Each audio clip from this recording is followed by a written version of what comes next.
Hello friends, इस video का first part already हमारे चैनल पर अपलोडेड है। अगर आपने वो नहीं देखा है तो पहले उसे देख लीजिएगा, लिंक आपको डिस्क्रिप्शन बॉक्स में मिल जाएगा। चलिए इस वीडियो को स्टार्ट करते हैं रूल नंबर 1 से। बिजनेस वो स्टार्ट करो जिसमें हमें बहुत ज्यादा मजा आ रहा हो, ताकि अगर बिजनेस फेल भी हो जाए ना तो हमारा उस बिजनेस में जितना भी टाइमिंग इन्वेस्ट हुआ है कम से कम उस टाइम में हमने एंजॉय तो किया होगा ना। और अगर बिजनेस सक्सेसफुल हो जाता है तो ऑब्वियसली आप पैसा भी कमा लोगे।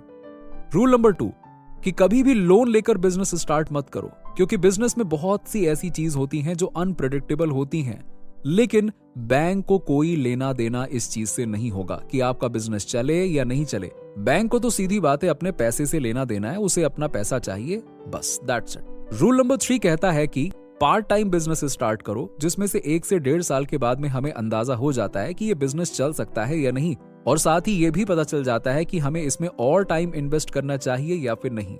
नेक्स्ट पॉइंट कहता है कि startups create wealth for you and for your country. 1945 में जापान में हिरोशिमा और नागासाकी पर 2 एटॉमिक बॉम्ब फेंके गए, लेकिन इसके बावजूद सिर्फ 15 इयर्स में जापान वर्ल्ड की 3rd लार्जेस्ट इकोनॉमी बन गया आफ्टर यूनाइटेड स्टेट और सोवियत यूनियन।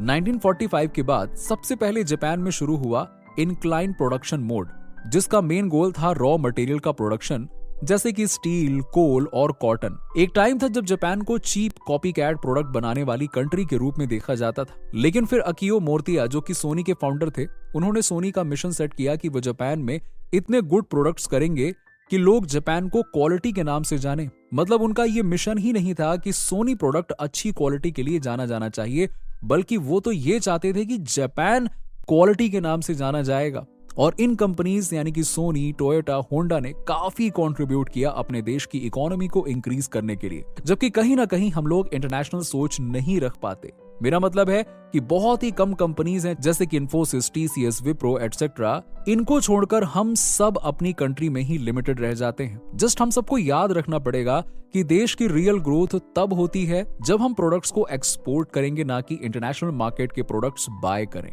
लेकिन हम में से जो लोग इंटरनेशनल प्रोडक्ट्स क्रिएट करने में कामयाब रहेंगे, वो ना ही सिर्फ खुद के लिए बल्कि कंट्री को भी ग्रो करने में बहुत हेल्प करेंगे। फॉर एग्जाम्पल, इन्फोसिस के फाउंडर जैसे कि नारायण मूर्ति जानते थे कि हम इंडियंस कंप्यूटर में बहुत अच्छे हैं, इसीलिए हम इस फील्ड में इंटरनेशनल मार्केट पर कब्जा कर सकते हैं। उनका एक स्लोगन था, American volume at Indian price, यानी कि हाईएस्ट क्वालिटी के सॉफ्टवेयर इंजीनियर इंडियन प्राइस में। और ये एक विन विन सिचुएशन थी। इन्फोसिस के फाउंडर के लिए सिचुएशन थी, इंडियन मार्केट के लिए विन विन सिचुएशन थी, इंडिया के लिए एक विन सिचुएशन थी, और साथ में इंटरनेशनल कंपनीज के लिए भी ये विन सिचुएशन थी। तो दोस्तों, इस वीडियो के फर्स्ट पार्ट और सेकंड पार्ट में हमने देखा जॉब और बिजनेस के बीच में डिफरेंस कैसे।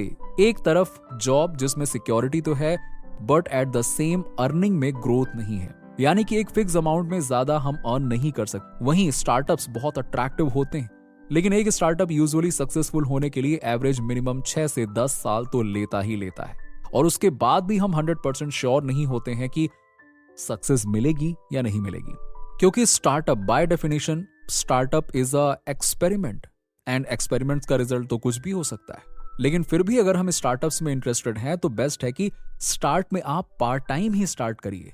जैसे कि बिलियनियर मार्क क्यूबन बोलते हैं कि 1 से 1.5 साल में पता चल जाता है कि बिजनेस कहां तक जाता है और हम उसमें इंटरेस्टेड हैं या फिर नहीं। नेक्स्ट पार्ट में हमने देखा था कि क्रिएटर्स को ही रिवॉर्ड मिलता है, ना कि कंज्यूमर्स को।